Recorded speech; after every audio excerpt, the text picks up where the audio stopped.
Some people, I know this whole thing about, we being watched at this time, or we being heard at this time, or the big brother is watching, and the cameras are on, and the satellites are watching.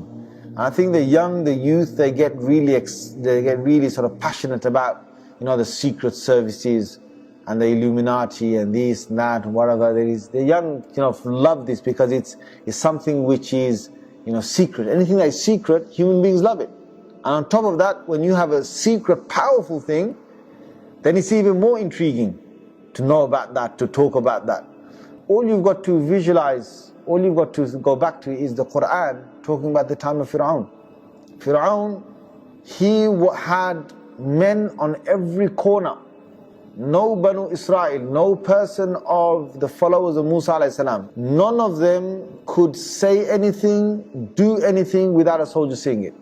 That's how many soldiers he had. Even when two of them were having a conversation in a corner, a soldier was listening in. And everything was reported back to the authorities. Fir'aun, he told Haman, who was his mason, he told him to build him a tall tower. And he built him a very tall tower, and from there Fir'aun would go to that tall tower, stand there, and he would watch the entire Banu Israel working for him. He's building the pyramids, whatever it was, Fir'aun would stand there and he would watch.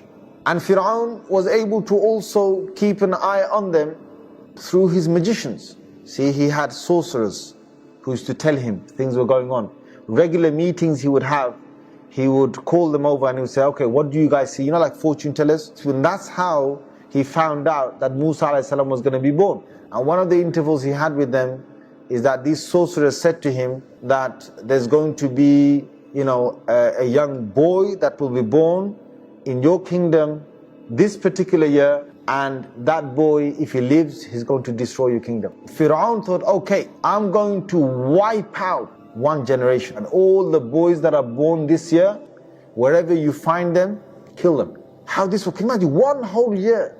So there must have been thousands and thousands of babies. Allah wants to show them who's in charge. So they made all these plans. He saw his soldiers are on the guard. They're going every single night, finding out which woman is pregnant. And as soon as she delivers, they're going in there and seeing, is it a girl or a boy? They don't need permission. They're just going straight inside the doors. And they're watching all the women. So they know that Musa alayhi salam's mother is pregnant as well. And she's waiting for her moment that she's going to deliver. When Allah Azza wa Jal, He wants to save someone, can anyone come in front of Allah? So what happens is, Musa alayhi salam's mother, she gives birth. They got the news, so the soldiers are coming down. Musa alayhi salam's mother gets scared. So it's just a newborn. She puts it straight into a basket, and she runs outside of a house with the baby boy in the basket. She's trying to run away from the soldiers. And then the soldiers are catching up. So she comes right to the river, and she's fearing, they're going to kill my son. So Allah says in the Quran, I put into her heart, throw the baby into the river. Allah records all that in the Quran. She had grief, she had fear. And with the soldiers coming up towards her, they're going to catch her soon, she just threw the basket into the river.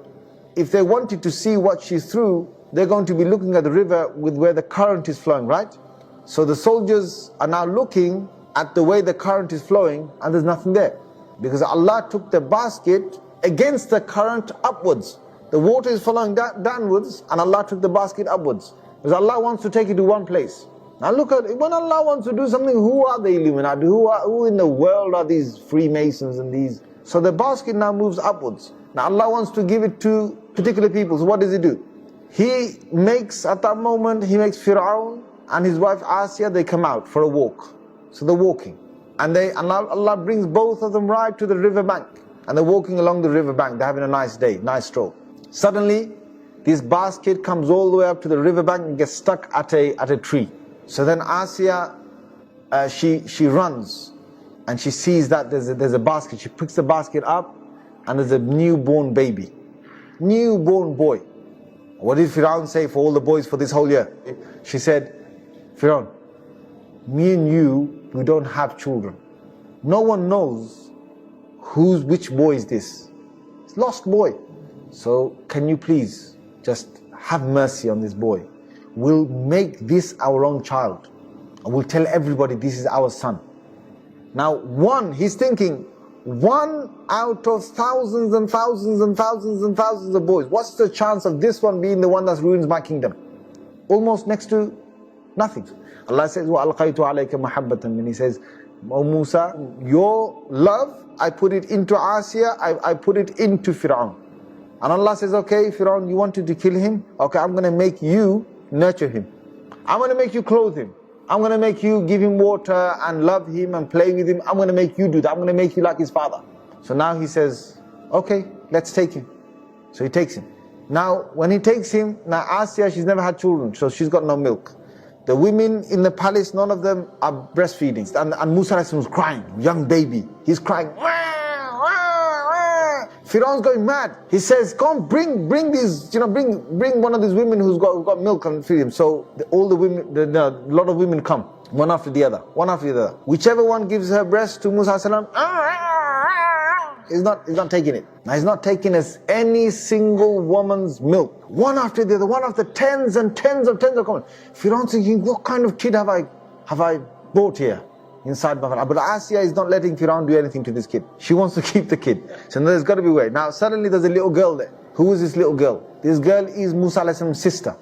And she had followed the basket. She had seen Firaun and Asiya walk. She saw them pick it up. She saw them took it in the palace. So she came up. She said, if you allow me, I can tell you, there's one woman I know. She's a very good woman. And there's no babies that ever refuse her milk. If you tell me, I'll tell that woman to come, she can try. Now they're fed up, there's kids crying, wah, wah. So then they say, okay, go and bring that woman. Who's that woman? That is Musa's own mother. Just moments ago she's feeding, what's going to happen to my kid? Allah brought her own child right in front of her, she sees Musa, and then she gives him milk, and now the mother is reunited with the son in the enemy's house. Every day she will come and see her son. Every day she will milk her son. Every day she will play with her son. Allah Azza wa Jal shows who's in charge. You look at the whole plan of how Allah Azza wa Jal brings Musa alayhi salam up. And how he takes him back to the Banu Israel. But what my point is that, though others watch us, though others listen to us, the one that is in charge and the one that counts is who? It is Allah Azza wa Jal. And that's the one that we have to have fear of. Allah watches my enemies. Allah hears every conversation of every Muslim enemy that is out there. You've got to understand that. Allah knows every single enemy that has made any plan. Before he's even done his plan, Allah even knew that. Allah watches their satellites. Forget their satellites watching us. There's a hadith of Rasulullah sallallahu alaihi wasallam. Whoever doesn't fear Allah will fear Allah's creation, or some of His creation, they will fear Him. And whoever fears Allah, the creation will fear them.